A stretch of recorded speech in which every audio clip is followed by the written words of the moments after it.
Yeah, I'm in the car. I don't know if this video is gonna actually work. I still have an iPhone 3GS. Anyway, so guys, I wanted to just throw a quick thought at you while I'm driving. It's probably not safe, by the way. Don't do this. I want to throw a quick thought at you. Why aren't you working for yourself? Why do you, day after day, continue to go in and work for a boss who doesn't like you, you don't like them, and you do your whole thing on autopilot like a robot? You don't even know that you're unhappy because you're so dead while you're in there that you just kind of go into this like zombie space. Then you get off from work, you spent your whole day kind of like propping up someone else's dreams, and you don't do anything for your dreams because when you come home you're so tired that you don't have any energy to like put into your own dreams. Why do you do that? That was a question I was asking myself. You know what you need to do? You need to create your own product.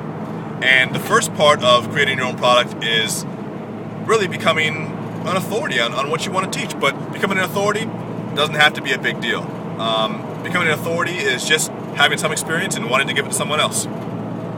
So, one thing about being an authority is if you're an authority, you got to have like a personal story, right? You got to have your own story. If you watch some great speakers on stage, or if you watch,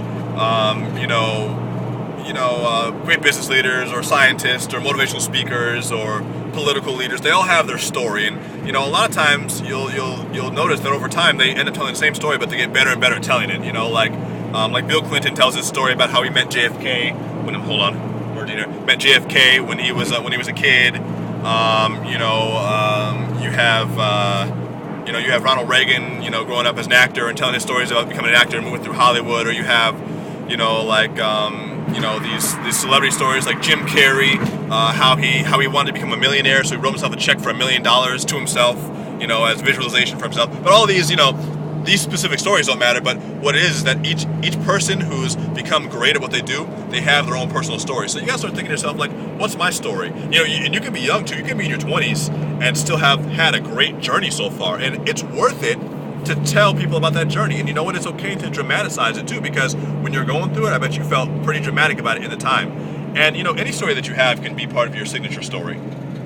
So I want you to start thinking about what your personal story is, and start thinking about how you can use that story to prop yourself up and to become an expert in your field, and then to start creating ideas that you can serve other people with, and then end up selling. So, like, let me give you an example.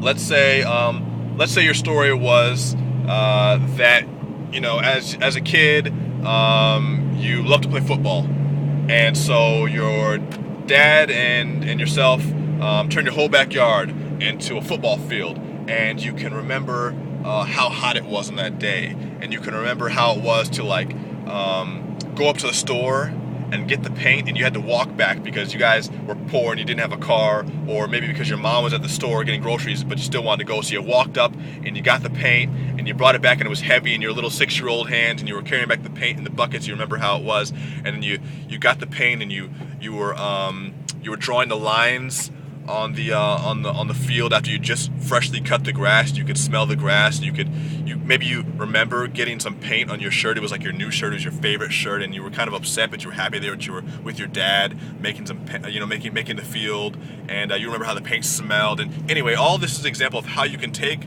a story which people might think, oh, well, I made a football field with my dad in our backyard, that's my story. No, talk about how you felt about it. Talk about what it means to you. Make that into your personal story. Make that into what's called your signature story, and then build your brand around that. Build your identity around that. So I want you guys to start thinking about how you can build your brand, how you can build your identity, what stories you can use to create that, and then how you can take your expertise and whatever you want to teach people and turn that into money, and ask yourself why you're working for someone else, because it probably sucks. So don't do it. All right, I don't want to crash here, so that's it for today. Thanks, bye. Oh yeah, I'm Daniel. Visit rich20something.com.